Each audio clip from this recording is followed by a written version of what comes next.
अस्सलाम वालेकुम। Fourth class Mumtaz गज़ा school में खुश आमदीद।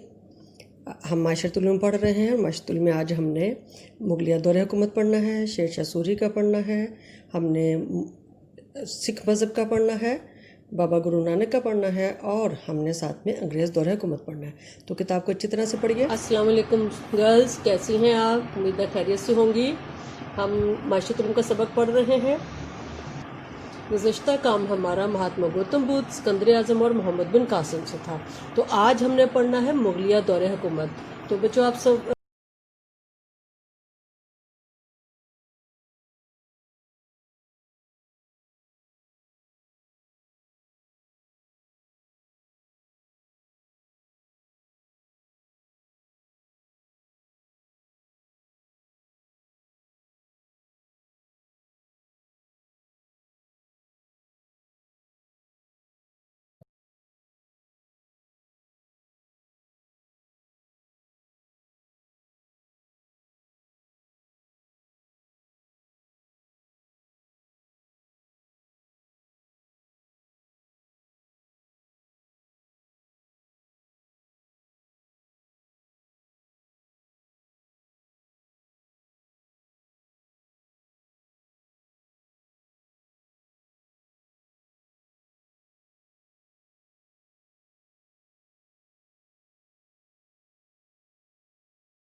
आज़ादी।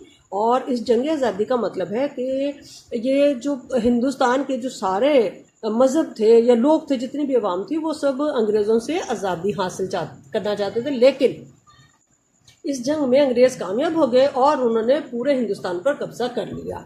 ठीक है, अच्छा जी।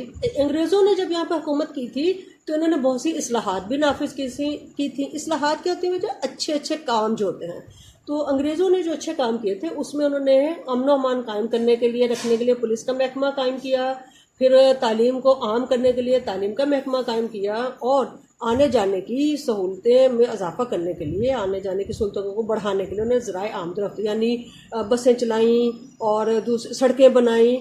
बहुत सड़कें बनाई, जैसे माल रोड है, बड़ी मशहूर सड़क है, तो ये भी उन्हीं के ज़माने की बनी है। और उसके अलावा उन्होंने रेलवे का निज़ाम भी कायम किया। और सबसे बढ़ के ये हुआ कि 23 मार्च 1940 को पंजाब में, जो अंग्रेज़ों के दौरे हुकूमत में, पंजाब में पाकिस्तान के लिए करारदाद पाकिस्तान मंजूर की गई। तो बच्चों, सबक आपने बहुत अच्छी तरह से पढ़ना है, वीडियो को बार बार देखना है, सबक को पढ़ना है, याद करना है और बुकलेट पे दिया हुआ काम भी मुकम्मल करना है। अल्लाह हाफिज़।